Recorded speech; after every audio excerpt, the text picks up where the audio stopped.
안녕하십니까? 만나서 반갑습니다. 소중한 나 무한 행보 시간입니다. 부처님 당시에 있었던 일입니다.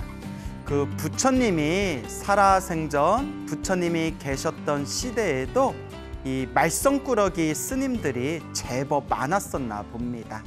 그래서 2600여 년 전 부처님께서 법을 펼치고 계시던 정법 시대에도 훌륭한 부처님의 제자분들도 계셨지만 이렇게 말썽꾸러기 속을 그렇게 이제 말을 안 듣고 사람 속을 애태우는 그런 말썽꾸러기 스님들도 많이 있었던 것 같습니다. 그 부처님 당시에 있었던 가장 말썽꾸러기 스님 6분이 있었는데 이분들이 바로 그 유명한 육군 비구라고 불리던 제자들이었습니다. 그래서 6명의 말썽꾸러기 스님 해서 육군 비구라는 이 6명의 스님들이 있었습니다. 이 6명의 스님들, 육군 비구들이 이절저절 다니면서 또 이 마을 저 마을 다니면서 온갖 말썽을 부렸다고 합니다. 하루는 어느 마을에 공양간에 들어가서 스님들께 공양 올리기 위해서 만들어 놓은 마을의 공양간에 들어가서 그곳에서 온갖 난장판을 피면서 그렇게 사람들을, 스님들을 괴롭혔다고 합니다. 그래서 그 공양간에서 온갖 이렇게 말썽을 부리다가 거기서 이제 소문이 아주 안 좋게 나기 시작하니까 많은 스님들이 이제 그 마을의 공양간에 가기를 이제 다들 마음으로 이렇게 멀리하게 되고 또 두려워하게 되었다고 합니다. 그래서 하루는 스님들이 도저히 안 되겠다 싶어가지고 부처님께 찾아가서 저 육군 비구들이 이 마을 저 마을 다니면서 이절저절 다니면서 온갖 말썽을 부리고 있습니다 라고 말씀드렸더니 부처님께서 크게 꾸짖으면서 다음과 같이 말씀하십니다. 그대들이여 잘 듣거라. 말을 잘한다고 해서 지혜로운 사람이 아니다. 평화롭고 미움이 없고 두려움을 주지 않는 사람, 진정 지혜로운 사람이다 라고 부처님께서 가르침을 설하셨습니다. 불교는 지혜의 종교, 불교는 지혜의 가르침입니다. 그러면 이 지혜라는 것은 무엇일까요? 그리고 우리는 어떻게 해야 지혜롭게 살 수 있는 것일까요? 부처님께서 지혜롭게 사는 방법에 대해서 팔만대장경에서 그 모든 가르침을 자세히 자상하게 설하셨습니다. 그리고 저 말썽꾸러기 육군 비구들을 향해서 말을 잘한다고 해서 지혜로운 사람이 아니다 라고 부처님께서 꾸짖으시면서 지혜로운 사람은 평화롭고 미움이 없고 나아가 다른 사람에게, 남에게 두려움을 주지 않는 사람, 다른 사람들을 편안하게 해주는 사람, 그런 사람이 바로 진정 지혜로운 사람이다 라고 말씀하셨습니다.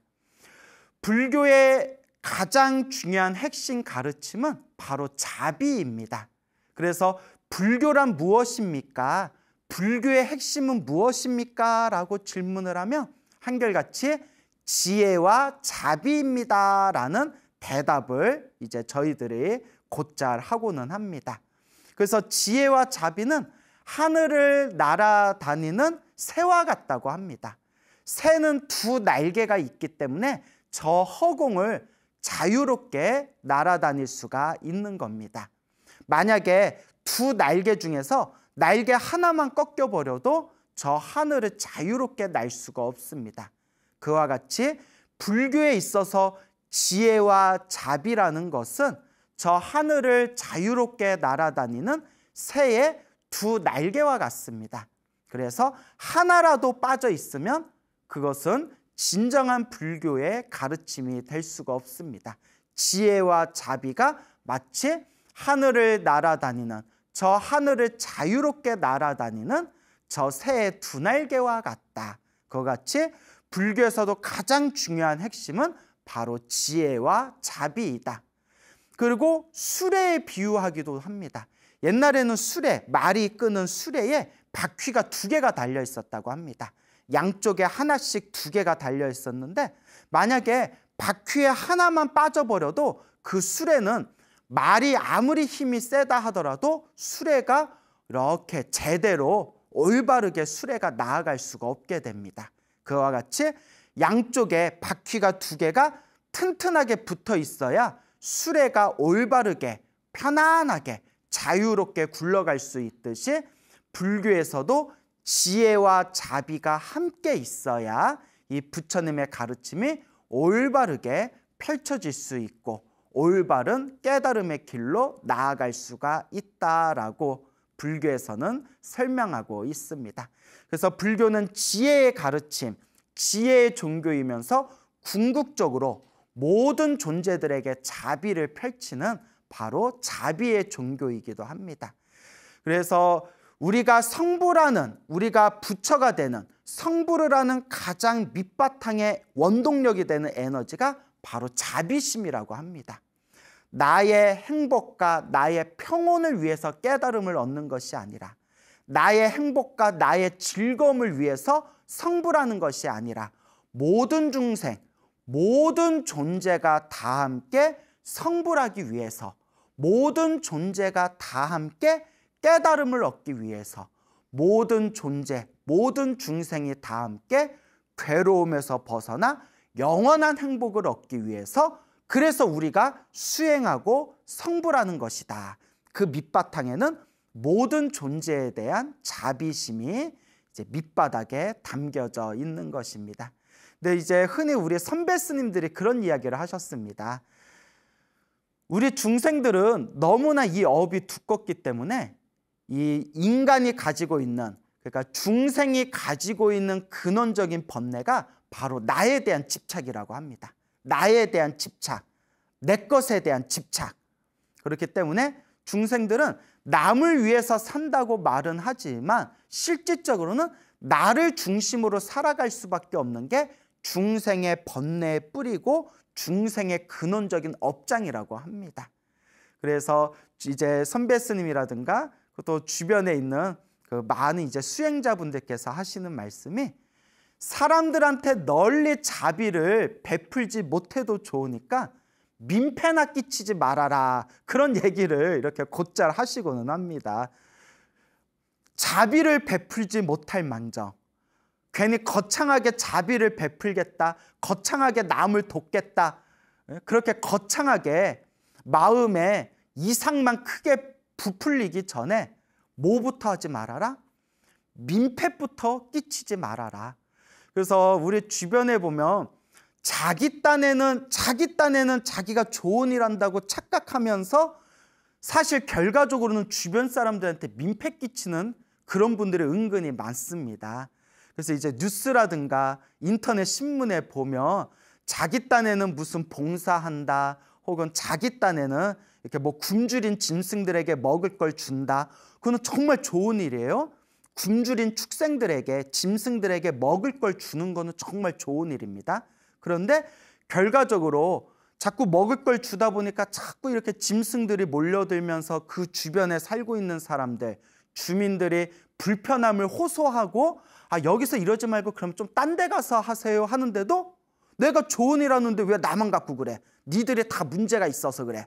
또 이렇게 이상한 고집에 빠져 있는 분들을 우리가 곧잘 그런 이렇게 언론을 통해서 볼 수가 있습니다. 이것도 또 하나의 극단이 될 수 있겠죠. 그래서 우리 부처님께서도, 우리 불교에서도 좋은 일을 하되 지혜롭게 해야 된다라고 말씀하십니다. 지혜롭게 해야 된다. 내가 내 어리석은 고집에 빠져서 나는 좋은 일 한다고 그렇게 고집 부리면서 결과적으로는 같이 살고 있는 사람들한테 폐를 끼치게 된다면 그것은 좋은 일이, 진정한 지혜로운 좋은 일이라고 부를 수가 없겠죠. 그래서 좋은 일을 해나가되 지혜롭게 해야 된다. 근데 그 지혜롭게 산다는 것이 정말 어려운 일입니다. 그래서 부처님께서는 다른 사람들에게 함부로 대하고 말썽을 피우고 다른 사람들에게 민폐를 끼치는, 폐를 끼치는 육군 비구들을 향해서 크게 꾸짖으면서 하시는 말씀이 진짜 지혜로운 사람은 어떤 사람이냐? 평화롭고 미움이 없고 다른 사람에게 남에게 두려움을 주지 않는 사람, 다른 사람들을 편안하게 해주는 사람, 이것이 바로 지혜로운 사람이다라고 따끔하게 부처님께서 지적하신 겁니다. 그래서 우리가 항상 마음 공부를 할 때 처음에는 잘 안 돼요. 제가 항상 여러분들에게 말씀드리지만 우리 중생은 시작 없는 옛적부터 지금까지 살아오면서 몸과 말과 생각으로 지은 업의 습관이 있어요. 그 업의 습관을 업습이라고 불러요. 업습. 그래서 우리는 이 습관에 구속되어져 있는 존재이기 때문에 처음에 불교를 공부했다고 해서 처음부터 갑자기 사람이 확 변하지를 않습니다. 심지어 10년, 20년, 30년을 수행해도 화내고 짜증내는 이 성격을 아직도 버리지 못하는 경우가 많거든요. 그만큼 우리의 업의 습관이 무섭다는 거예요. 그만큼 업의 습관이 무섭다. 그래서 꾸준하게 닦아나가는 수밖에 없습니다. 항상 부처님께 참회 기도를 올리면서 거룩하신 부처님, 제가 시작 없는 옛적부터 지금에 이르기까지 알고 지었건 모르고 지었건 몸과 말과 생각으로 지은 이 모든 업을 참회하겠습니다. 이 모든 어리석은 악업을 참회하겠습니다. 살생한 죄업을 오늘 참회하겠습니다. 투도한 도둑질한 죄업을 오늘 참회하겠습니다. 음란한 짓을 한 죄업을 오늘 참회하겠습니다. 그래서 천수경에 나오는 시박참회라고 있잖아요. 살생중죄 금일참회, 투도중죄 금일참회, 사음중죄 금일참회, 망어중죄 금일참회, 기여중죄 금일참회, 양설중죄 금일참회, 악구중죄 금일참회, 그 다음에 이제 탐욕을 일으키고 성냄을 일으키고 어리석음을 일으켰던 탐해중죄 금일참회, 진해중죄 금일참회, 치암중죄 금일참회. 그래서 이렇게 끊임없이 우리가 지었던 이 업에 대해서 우리는 매일매일 참회하는 자세가 필요합니다. 이와 같이 부처님의 가르침을 닦아 나아가면서 조금씩이라도 내 자신을 변화시켜 나가는 것입니다. 그래서 능엄경 같은 경전에서도 머리에서 일어난 이성적으로 일어나는 번뇌는 순식간에 없앨 수 있지만, 순식간에 끊어낼 수 있지만 오랫동안 닦았던 습관은 점점 닦아야 된다. 그런 이제 말씀이 있고요. 또 보조국사 진울스님 같은 경우에도 마음으로는 내가 부처라는 걸 분명히 알았지만 그래도 수없는 과거 전생에서부터 지었던 이 업의 습관들이 있기 때문에 이 업의 습관은 점점 수행을 통해서 닦아나가야 된다라고, 그래서 이런 우리 중생들의 이 깊은 그 끈끈한 업의 습관에 대해서 이렇게 지적하시는 내용들을 찾아볼 수가 있습니다.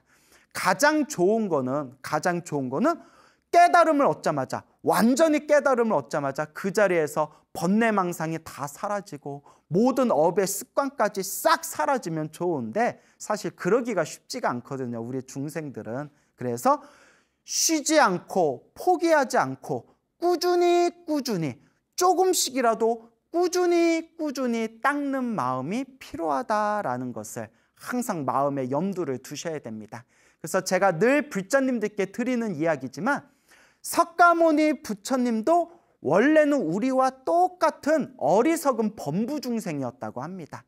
석가모니 부처님도 원래는 우리와 똑같은 어리석은 중생이었고 탐욕과 성냄과 어리석음이 가득한 그런 평범한 중생이었지만 꾸준히 닦아서 아승직업을 닦아서, 아승직업, 중생의 숫자로 헤아릴 수 없는 기나긴 시간을 아승직업이라고 합니다. 이 아승직업을 한 번도 아니고 두 번도 아니고 세 번을 굴리셨다는 거예요. 인간의 숫자로 헤아릴 수 없는 기나긴 시간을 3번을 굴리고 굴릴 동안 꾸준하게 닦아서 저렇게 위대한 부처님이 되셨다. 그래서 우리도 지금은 탐욕과 성냄과 어리석음이 가득하고 좋지 못한 업의 습관이 가득하고 자꾸 내가 이러면 안 되는데 하면서도 자꾸 실수를 저지르는 존재이기는 하지만 포기하지 않고 꾸준히 닦아 나아간다면 우리도 언젠가는 저 부처님과 같이 완전한 깨달음을 얻은 거룩한 존재가 될 수 있다. 이것을 꼭 명심하시길 바랍니다. 자, 그래서 또 부처님 당시에 있었던 일입니다. 부처님 당시에 수많은 제자분들이 있었는데 그 수많은 제자분들 중에서도 이렇게 연배가 높거나 덕이 높으신 분들을 장로라고 부릅니다. 장로. 우리가 장로라고 표현하면 저 타종교 교회 다니시는 분들 뭐 장로라는 표현 있지 않습니까? 근데 여러분 원래 장로라는 단어가 불교, 한문 불교 용어입니다. 우리 흔히 뭐 예배합시다, 여러분 예배 드립시다 라고 표현 쓰죠. 예배라는 단어가 원래 불교 한문 용어입니다. 원래 불교 용어고요. 뭐 천당, 지옥 이것도 다 원래 불교 경전에 있는 내용들입니다. 그래서 장로라는 말도 원래 덕이 높으시거나 연배가 높으신 그런 큰 스님을 원래 장로라고 부르게 됩니다. 근데 장로는 크게 3가지로 구분 지을 수가 있답니다. 3가지 종류로 구분 지을 수가 있는데 첫 번째는 출가해서 법납, 출가하신 나이, 출가한 법납이 높으신 장로를 연기장로라고 부릅니다. 그러니까 출가하셔서 오랫동안 절에 있으셨던 그런 연배가 높으신 장로를 연기장로라고 부릅니다. 또 두 번째는 법을 잘 이해하고 부처님의 법에 대해서 해박하게 알고 계시는 법이 높으신 분을 법장로라고 부릅니다. 법장로. 그 다음에 그냥 이름만 장로인 사람, 그냥 덕도 없고 수행도 부족하지만 어쨌거나 절에 오래 버텨가지고 그냥 이름만 장로라고 붙여준 분들을 작장로라고 부릅니다. 혹은 이름명자를 써서 명장로라고 부릅니다. 그래서 절에 오랫동안 출가한 지 오래되셔서 연배가 높으신 분들을 연기장로라고 부르고 부처님의 가르침에 대해서 깊이 이해하고 있는 덕이 있는 그런 어른 스님을 법장로라고 부르고 그리고 뭐 아무것도 뭐 쥐뿔도 없지만 그냥 이름만 장로라고 그냥 붙여준 것을 작장로 혹은 명장로라고 부르게 됩니다. 근데 우리가 이렇게 부처님 경전을 보다 보면 장로 사리불 혹은 뭐 장로 수보리 뭐 이런 표현이 나오거든요. 부처님 경전에 나오는 장로라고 표현하는 분들은 이제 법이 깊으신 분, 덕이 깊으신 분들을 이제 통칭하는 표현이 되겠죠.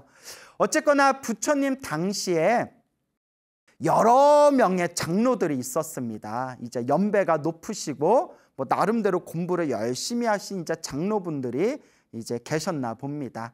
근데 이 장로분들 중에서도 젊은 제자가 있는 장로가 있고 아직 제자가 없는 장로들도 있었나 봅니다. 뭐 그것도 자기 인연법이죠. 우리 스님들도 절에 오래 가셨는데도 제자가 없는 분들이 계시고 또 절에 들어오셔서 이제 상자 받을, 제자 받을 시기가 되니까 뭐 전생에 무슨 인연법이 있으셨는지 또 상자를 금방 쉽게 인연 맺는 분들이 또 계시거든요. 뭐 그거야 다 자기 인연법이고. 그런데 그 중에서 어떤 장로분들께서 저쪽에 젊은 스님들이 스승님을 옆에서 아주 열심히 공손하게 그렇게 시봉드는 모습을 보고 이렇게 부러움과 질투심이 일어났나 봐요. 몇몇 장로들이.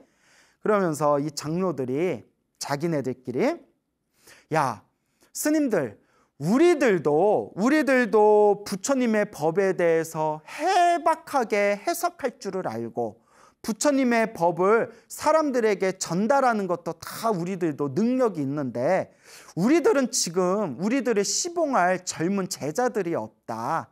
그러니 부처님께 가서 우리가 이렇게 건의하자.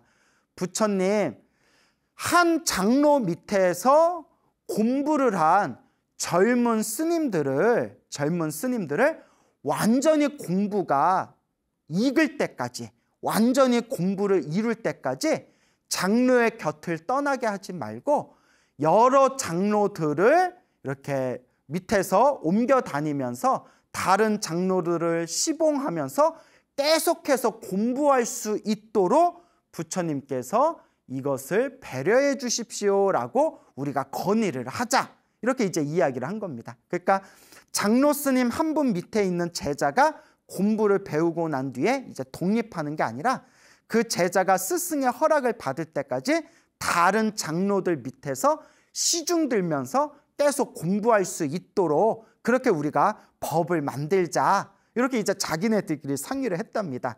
약간 욕심이 깔렸죠. 예, 이제 좀 젊은 스님들 부려먹고 싶었나 봐요.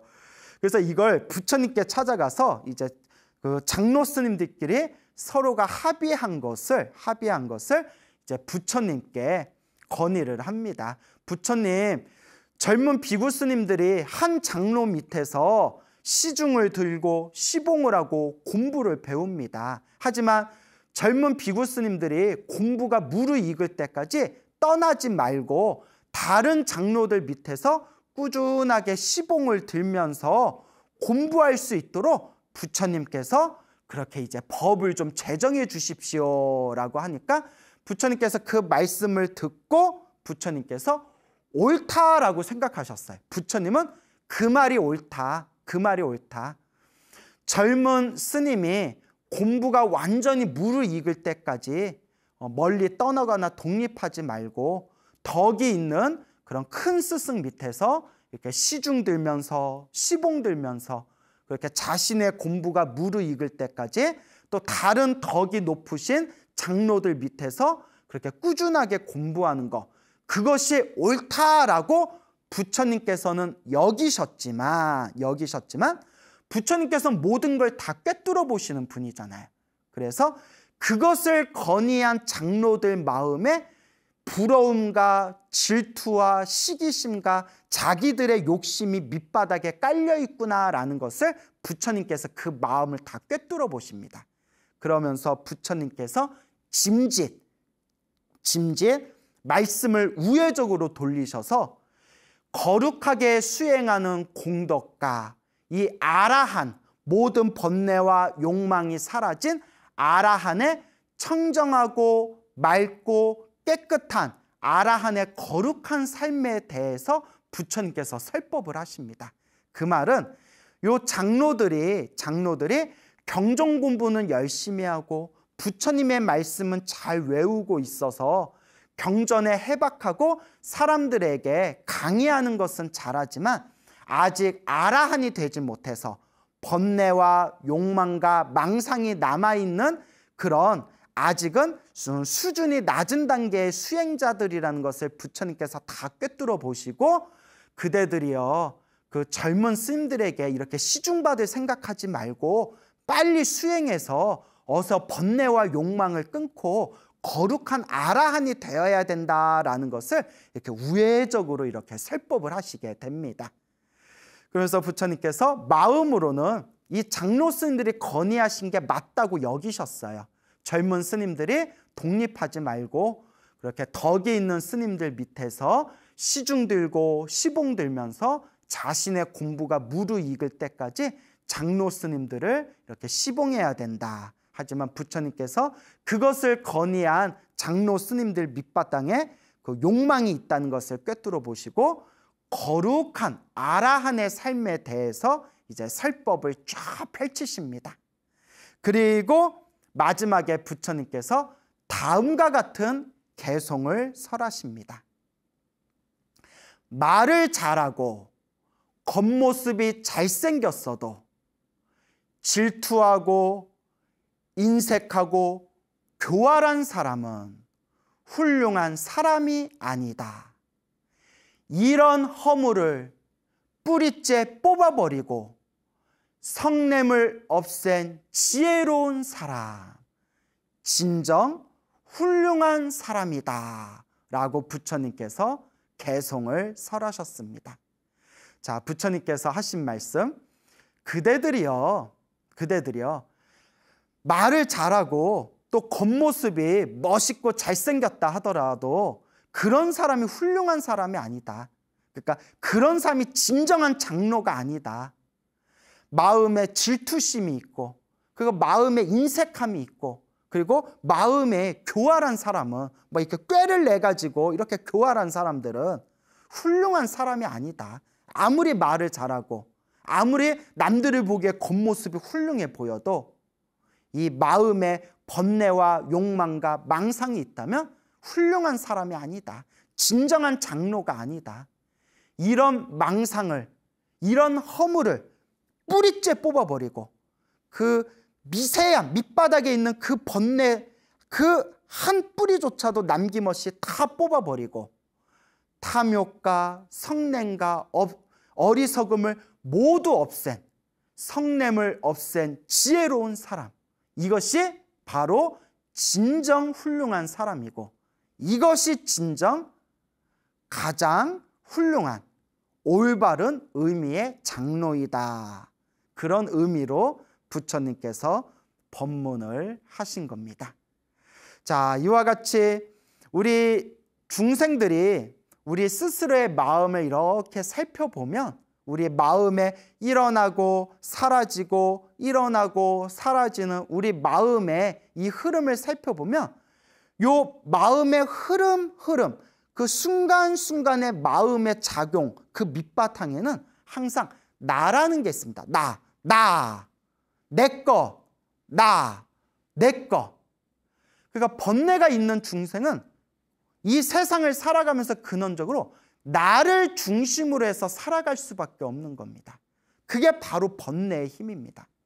하지만 완전한 깨달음을 얻고 번뇌와 욕망이 사라진 거룩한 성자는 내 것이라는 게 완전히 소멸해버렸다고 합니다. 정말 놀랍지 않을 수가 없습니다. 과연 정말 나와 내 것이라는 걸 완벽하게 소멸할 수 있는 그런 깨달음의 경지가 있을까요? 부처님께서는 분명히 있다고 하셨습니다. 그리고 나와 내 것이라는 걸 완벽하게 소멸한 거룩한 성자들을 아라한이라고 부르셨고, 그리고 한 걸음 더 나아가서 모든 중생들의 깨달음, 모든 중생들과 다 함께 성불하겠다는 원력으로 수행하는 대승의 수행자, 보살들은 나를 위해서 살아가지 않고 오롯이 남을 위해서 살아간다고 합니다. 그래서 보살사상, 대승 보살사상의 가장 핵심이라고 일컬어지는 보현행원품이라는 가르침이 있습니다. 보현행원품, 아마 절에 다니시고 불교 공부 좀 하신 분들은 다 한 번씩은 들어보셨을 겁니다. 이 보현행원품이라는 가르침이 있는데 이 보현행원의 가르침에 대해서 성철 스님께서도 이 보현행원이 가장 불교에서 중요한 핵심 사상이다라고 수없이 말씀을 하셨습니다. 그러면서 성철 스님께서도 깨달은 자는 어떤 삶을 사는가, 깨달음을 얻은 자는 보현행원의 삶을 살게 된다라고 말씀하셨습니다. 그러면서 이 보현행원의 삶이란 무엇인가? 오로지 남을 위해서 사는 것, 오로지 남의 행복을 위해서 자신의 모든 것을 내려놓고 남의 행복을 위해서, 남을 위해서 살 수 있는 것, 그게 바로 보현행원의 정신이다라고 말씀을 하셨습니다. 우리같이 번뇌와 망상이 가득한 중생들은 아직은 꿈도 꾸지 못할 그런 심오한 그런 깨달음의 세계고 자비, 대자, 대비의 마음의 세계입니다. 그렇지만 우리도 이렇게 꾸준히 마음을 닦고 닦다 보면 우리 내면에서도 저절로 모든 중생들의 행복을 위해서, 모든 중생들의 깨달음을 위해서, 모든 중생들과 다 함께 성불하기 위해서 내가 마음을 닦아야 되겠구나라는 보현행원의 원력이 언젠가는 우리 밑바탕에서 자연스럽게 올라올 날이 있을 것입니다. 자, 이와 같이 부처님께서는 항상 우리 중생들에게 항상 가장 중요한 것은 이 마음을 닦는 것, 그리고 이 마음을 깨치는 것, 그리고 이 마음을 잘 다스리고, 그리고 이 마음을 잘 깨치고 닦은 이 마음의 지혜와 자비의 힘으로 널리 중생들에게 공덕을 펼치는 것. 그래서 우리가 부처님의 말씀을 모아놓은 팔만대장경을 한 글자로 만들면 마음심자가 된다고 하지 않습니까? 마음심자. 결국 이 마음을 어떻게 깨쳐야 될 것인가? 이 마음을 어떻게 닦아야 될 것인가? 이 마음을 어떻게 다스려야 될 것인가?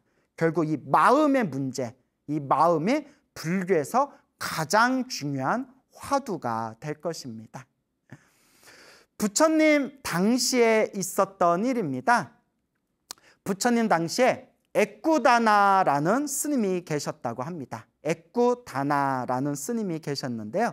이 액구다나 스님께서 이제 멀리 이제 대중 스님들을 떠나서 혼자 깊은 숲속에 들어가서 숲에서 홀로 오로지 깨달음을 위해서 수행하고 정진하고 계셨다고 합니다. 그렇게 세월이 흘러서 이제 액구다나 스님도 오로지 수행하고 정진하고 수행하고 정진해서 드디어 비로소 모든 욕망이 사라지고 모든 번뇌가 사라진 거룩한 성자 아라한이 되셨다고 합니다. 이제 거룩한 성자 아라한이 되셔서 이제 어느 날 포살일이었다고 합니다. 포살. 불교에서 말하는 포살은 안거 기간에 안거 때에 보름에 한 번씩 초하루 보름, 그래서 보름에 한 번씩 이제 부처님께서 설하신 계율을 낭송하고 그리고 사람들에게 법문을 해주는 그런 날을 포살이라고 부릅니다. 포살일, 포살. 계율을 낭송하고 그리고 중생들에게 법문을 해주는 날. 그래서 보름에 한 번씩 이런 포살이라는 의식이 있었습니다.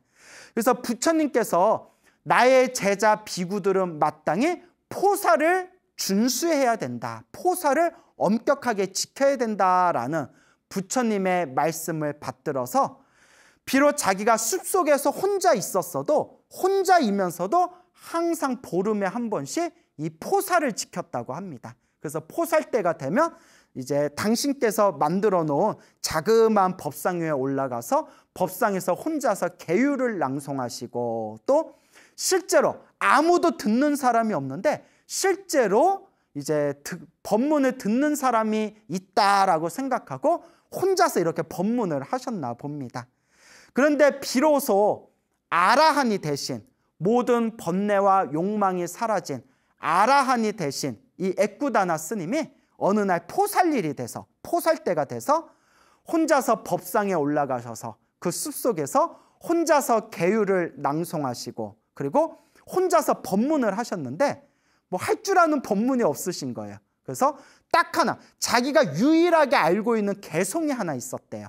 액구다나 스님이 유일하게 외우고 있는 개송 하나가 있었는데 이 부처님의 말씀 다른 걸 알고 있는 게 딱히 없어가지고 이 포살리 이 법문을 할 때 홀로 자기가 유일하게 알고 있는 이 개송을 포살일에 법문에서 설했다고 합니다. 텅 비어있는 숲속에서 홀로 아라한의 맑고 깨끗한 고요한 그런 마음으로 포살일에 법상 위에서 다음과 같이 개송을 설하십니다. 거룩한 마음을 가지고 항상 깨어있는 사람은 지혜의 길을 걷는다. 공덕을 갖추고 번뇌가 사라진 아라한에게 슬픔은 일어나지 않는다. 라는 이 짧은 개송을 설하는 순간 숲속에 떠나갈 정도로 감탄의 소리가 울려 퍼지면서 사방에서 막 박수 소리가 막 나왔대요. 숲속에 아무도 없는데 어디서 사람의 환호성 소리가 들리고 어디서 박수 소리가 나왔을까요? 그 숲의 나무에서 살고 있는 목신들, 목신, 나무에 붙어 사는 신들, 목신들이 비록 사람 눈에는 보이지 않지만 깊은 숲속에 살고 있는 나무의 신, 목신들이 아라한이신 에꾸다나 스님의 그 거룩한 개송, 하나의 개송을 듣는 순간 다 함께 감동하면서 다 함께 환호성을 지르면서 다 함께 이제 박수를 보내면서 그 에꾸다나 스님에게 공경 예배의 마음을 올렸다고 합니다. 며칠이 지난 뒤에 부처님의 가르침에 해박한 두 분의 장로 스님이 각각 500명의 제자들을 데리고 우연히 그 숲속에 들어오셨다고 합니다. 각각의 장로 두 분이 500명의 제자들을 데리고 왔으니 이제 1000명의 비구 스님들이 모여 있었겠죠. 그래서 각각의 경전에 해박하신 두 분의 장로 스님께서 500명의 이제 제자들을 데리고 모두 합쳐서 1000명이겠죠. 숲속에 이제 들어와서 홀로 수행하고 있는 에꾸다나 스님과 이렇게 대화를 나눕니다. 에꾸다나 스님과 대화를 나누는데 에꾸다나 스님이 아라한이라는 걸 전혀 모르고 있었던 거예요. 거룩하신 아라한인 걸 모르고 보니까 뭐 숲에서 평생 숲에서 거의 살다시피 했으니 얼마나 뭐 꾀죄죄 했겠어요. 예. 그 꾀죄죄하고 나이도 들어 보이고 이렇게 대화 나눠보니까 부처님 경전에 대해서 많이 알고 있는 것 같지도 않고 그냥 사람 좋아 보이는 평범한 노스님인가 보다 이렇게 생각하고 그냥 아무렇지도 않게 그냥 서로 대화를 나누고 있는데 에꾸다나 스님이 아이고 스님들 잘 오셨습니다. 그렇잖아도 오늘이 포살이지 않습니까? 오늘 함께 우리 계율을 낭송하고 오늘 좀 법문을 해주십시오 하니까 이 두 분의 장로 스님들께서 아니 여기 법문들을 신도들이 누가 있다고 법문을 합니까? 하니까 아닙니다. 제가 포살일에 제가 법문을 했더니 여기저기서 다 함께 박수를 치면서 다 함께 환호성을 질렀습니다. 아니 누가요? 나무에 살고 있는 목신들이 박수를 치고 환호성을 지르고 다 함께 공경예배하였습니다. 그러니까 두 분의 장로 스님이 이 스님 좀 이상하다. 목신이? 나무의 신들이? 그래가지고 어쨌거나 포살일이니까 부처님께서 정하신 법규대로 이제 법상에 올라서 계율을 낭송하고 계율을 낭송하는 걸 마친 뒤에 한 분의 스님이 부처님의 경전을 외우면 옆에 있는 한 분의 장로 스님이 그 부처님 경전의 말씀을 하나하나 해석하는 그런 법문의 시간을 가졌답니다. 그래서 두 분의 장로 스님이 너무나 경전에 해박하셔가지고 부처님의 거룩한 말씀을 암송하고 그 암송한 부처님의 말씀을 옆에서 자세하게 해석을 해줬는데 한참의 법문이 끝나고 난 뒤에도 아무런 박수 소리가 들리지 않는 거예요. 그러니까 두 분의 장로 스님들이 에이 에꾸다나 스님 어이 뻥을 치고 있어요. 막 박수 소리 들리지도 않는데 왜 뻥을 쳐요? 그랬더니 에꾸다나 스님이 아닙니다. 제가 왜 스님들한테 거짓말을 하겠습니까? 아닙니다. 그럼 제가 한번 해보겠습니다. 그래서 홀로 다시 법상에 올라서 본래 자기가 외우고 있던 개송을 다시 설했다고 합니다. 다시 이 에꾸다나 스님이 개송을 한번 딱 설하는 순간 보이지 않는 나무의 신들, 목신들이 우레와 같은 박수를 치면서 다 함께 환호성을 질렀다고 합니다. 이 소리를 들은 두 분의 장로 스님과 그 두 분 장로 스님의 밑에 있던 1000명의 제자들이 기분이 상한 거예요. 자존심이 상하고 너무나 기분이 언짢은 거예요. 그러면서 와 진짜 목신들이 사람 차별하고 있구나. 나무의 신들이 사람을 차별하고 있구나. 우리 거룩하신 장로 스님들은 부처님의 경전에 저렇게 해박하시고 이렇게 해설을 자세하게 해주셨는데 저렇게 꼬질꼬질 나이 들어 보이는 저 스님이 겨우 개송 한번 설한 것 같고 이렇게 박수치고 환호성을 지르다니 이거는 너무나 불공평하다. 아 여기 목신들이 텃세 부리는구나. 이제 이렇게 막 기분을 언짢아했대요. 야 목신들이 같이 살고 있는 저 에꾸다나 스님은 그냥 개송 한번 외운 것 같고 막 박수 쳐주고 외부에서 잠깐 온 우리 큰 스님이 법문한 거는 박수도 안 쳐주고 본천만척도 안 하고 너무나 텃세 부리고 너무나 불공평하구나 하고 기분들이 다들 언짢은 거예요.